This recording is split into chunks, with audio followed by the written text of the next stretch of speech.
Australia's share market has lost billions of dollars in the last month. On Monday, it suffered its worst trading day since February as the iron ore price continued to plummet. Two things have been spooking investors: China's property crisis and the prospect that economic support will be wound back in the world's largest economy.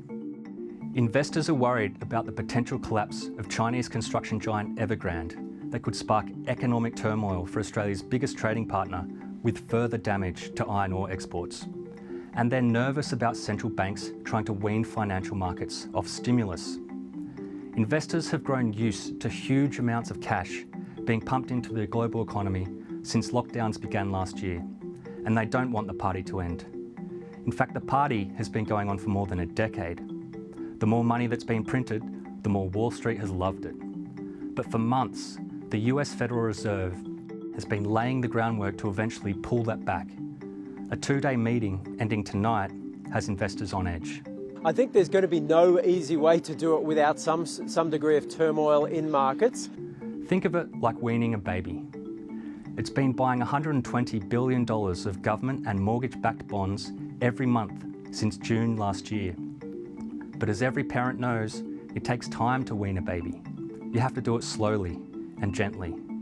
The Fed is trying to figure out how. If it starts too early, it could hurt the recovery in the US and cause markets to plunge. It's been a similar problem for Australia's Reserve Bank.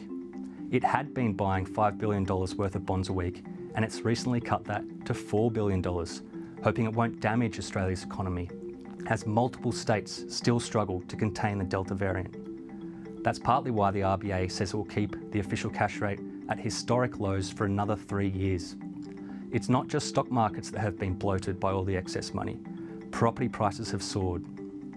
Despite that, the RBA wants to keep supporting the economy with ultra-low interest rates while slowly withdrawing its bond purchases.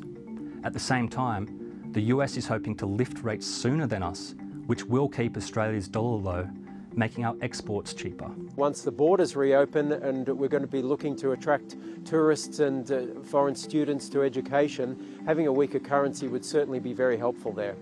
But will central banks be able to wind it all back? Since the global financial crisis, and despite numerous attempts, America has been unable to stop the extraordinary amounts of stimulus. It has been challenging because the demand in the private sector has been pretty weak in terms of its pace of growth. With the amount of cheap money and huge levels of debt, will we ever be able to cope with rising interest rates?